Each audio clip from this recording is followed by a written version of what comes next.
ne pas parler, ne pas rester dans le stand. Et ça, c'était la guerre quand on était chez Yamaha. Christian Saron, qui était vraiment un team manager extraordinaire, était toujours avec nous et nous, je vais dire entre guillemets, nous mettait des coups de pied aux fesses pour dire allez, va te reposer. C'était pas une question. Il voulait pas qu'on reste dans le box à discuter, à perdre de l'énergie, comme il disait. Et l'anecdote, il nous obligeait même la nuit à venir dans le box avec des lunettes de soleil. Christian Saron, il continue d'appliquer ses méthodes de coaching puisqu'il coach les 3 pilotes de la machine 333 du team Ville-Thaïs. Et justement, il leur donne un programme à respecter durant l'hiver, un programme d'entraînement physique. Faire du vélo, faire de la natation, de la marche, du footing, enfin, tous les sports. Christian nous faisait faire du ski de fond à l'époque. On était vraiment affûtés. Et le pire, c'est quand on faisait du vélo avec lui, moi je l'appelais la mobilette parce que des fois il était tellement fort quand on craquait dans les côtes, il faisait demi-tour, il venait nous chercher, il nous poussait à la selle pour nous aider à remonter la côte. J'ai jamais vu quelqu'un aussi fort physiquement. Il est toujours très en forme, Christian Saron. Et aussi mauvais perdant. C'est pour ça qu'il faut pas le doubler. Mais moi j'ai le souvenir encore de ce bol d'or en 99 où il y avait la course, tu sais, Yamaha, où il y avait Morias qui disait toujours à Christian, je vais faire l'intérieur à celui qui a fait l'intérieur à René et tout le monde. Et Christian lui disait mais viens, tu verras. Et malheureusement ça s'est mal fini. On était devant avec Dominique. Christian, Christian de toute façon il a toujours un peu chaud. Hein. Et de retour à Manicourt. Après 2h09 de course, on est avec la Kawasaki numéro 11 qui occupe la deuxième position. Vous le voyez sur ce classement à 32 secondes de la machine de tête. La Suzuki championne du monde en titre et tenante du titre ici au bol d'or. La Yamaha du team GMT 94 est en troisième position et toujours cette belle quatrième place pour cette Kawasaki 33 du team Louis Moto, Jean-Marc Delétang. Oui, ils font vraiment un début de course assez incroyable. Ils ont profité des opportunités du départ. Ils ont réussi à prendre le bon wagon. Loris a fait vraiment une bonne première heure. Et là, on s'aperçoit que ces deux coéquipiers continuent à faire un bon travail. Un équipage homogène. Les 3 pilotes à ligne de bon chrono. Et pourtant, on le rappelle, ce sont des pilotes qui ont un AE3 59 ans. Là, Hervé Moineau. Tout seul.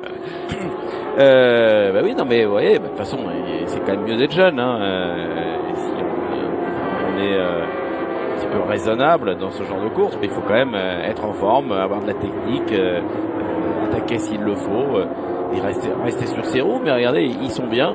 Et c'était ça qui est intéressant, c'est de voir les 3 pilotes passer pour voir un peu les forces en présence. Voilà, que ce soit homogène, un équipage.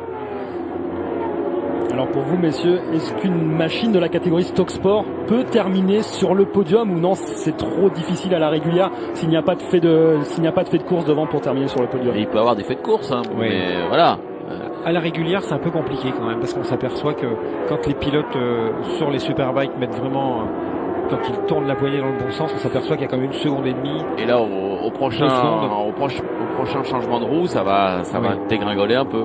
D'autant plus que les machines de la catégorie Superbike, de la catégorie UWC, sur le sec, changent de pneus lors de chaque ravitaillement, alors qu'en Stock Sport, on ne change pas les pneus lors de chaque ravitaillement. Mais il se passe surtout un système, c'est que dans le Stock Sport, on ne peut pas modifier le système d'attache de roue avant et le système d'attache de roue arrière, alors que en Superbike, Yamaha avait mis à l'époque, pour contrer Honda avec le monobras, un système qui faisait que le disque et la couronne étaient du même côté, et on enlevait que la roue et on gagnait énormément de temps.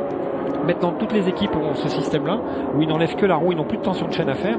Effectivement, c'est très très très rapide. Alors qu'une Stock Sport, il faut encore enlever la chaîne et tout. Ça nécessite beaucoup plus de temps de stand. C'est comme si le motard, voilà. On démonte soi-même sa roue. Il y a quand même des équipes qui vont vite, mais c'est pas aussi efficace qu'une vraie machine d'endurance. En 2000, on a engagé 2002, on a engagé des motos des Yamaha en Stock Sport et on arrivait à faire des changements de roue avant, arrière, l'essence en moins d'1 minute. Justement, il nous disait que la Yamaha avec l'anti-patinage était beaucoup plus performante cette saison. Ça s'est accroché là, oui. Plusieurs chutes, là, un accrochage. Eh ben oui, Adélaïde. Est-ce que c'est Adélaïde? Non, c'est au Château-d'Eau, bien sûr. Adélaïde, vous voyez, c'est au fond. Et il y a la numéro 333 du team Ville-Thaïs de Christian Saron qui a été impliqué. Oh là là là. Et là, ils étaient beaucoup, c'était un paquet. Non, mais là, il a eu un souci parce qu'il est arrivé vraiment pleine vitesse dans le carénage. C'est ça aussi, ce circuit de Manicourt, c'est là, cet endroit au Château-d'Eau, on peut aussi facilement aller tout droit si on veut freiner un peu tard. cette machine du team MCS Racing. C'était Jean-Louis Devoyon au guidon. On a vu la machine 333 du team Vitalis, qui était également impliqué dans cet accrochage. Et Romain, dès qu'il fait un peu meilleur, vous rappelez cette charmante créature, je descendrai à sa place pour faire les interviews. Pas de problème. Et on continue à regarder la course. Mais comme il annonce les averses, je pense que c'est mieux que vous restiez avec nous. Si vous voulez, moi je suis votre brouillot, je suis à vos ordres, vous le savez, pour ce week-end. Et surtout dans des conditions un petit peu précaires comme ça, où il peut retomber quelques gouttes.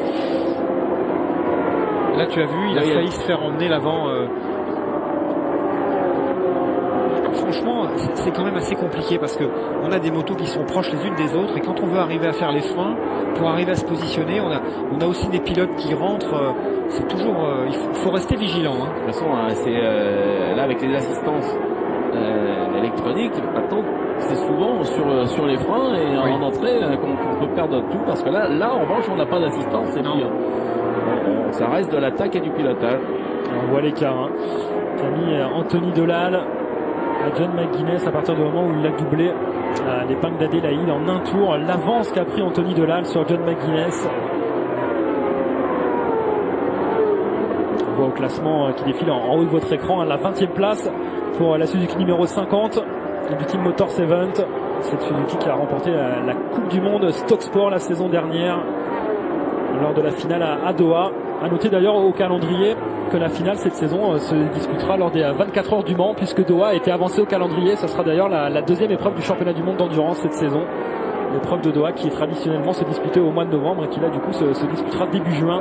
C'est un beau circuit, un circuit vraiment fait pour la moto. On parlait tout à l'heure de courbes rapides, de cassures. Là-bas c'est bien. On va vous donner justement le calendrier complet de ce championnat du monde d'endurance avec donc l'ouverture de la saison ce week-end. Il pleut rarement. Ça c'est vrai, c'est l'avantage. Mais il y a du sable, ça glisse.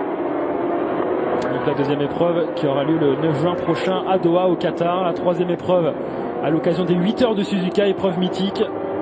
Le 29 juillet prochain, quatrième épreuve à Ausserschleben, les 8 heures d'Ausserschleben. C'est qu'avant cette épreuve s'est déroulée sur 24 heures. Et puis donc la finale qui aura lieu à l'automne prochain à l'occasion des 24 heures du Mans. On pourrait le comparer à l'époque avec Régis Laconi quand ils étaient en Coupe Yamaha. Ils avaient exactement la même façon d'être, de se comporter. C'est bouillant. Voilà. Ils ont du mal à se contenir en disant bon allez, je vais essayer de me raisonner. Non, oui. Regardez, on aperçoit Christian Saron autour de cette machine numéro 333 qui scrute les moindres détails sur cette 333. Et puis lui, il peut prendre le guidon là. Ouais. Je pense il a envie. Il a envie, oui, il a envie. Il dit pourquoi pas. Alors une 44 402. Là, on s'aperçoit que pour Zacosta, 45 571 pour Kenny Forêt. Et puis le pilote Suzuki qui revient, il a 49 secondes de Giovanni.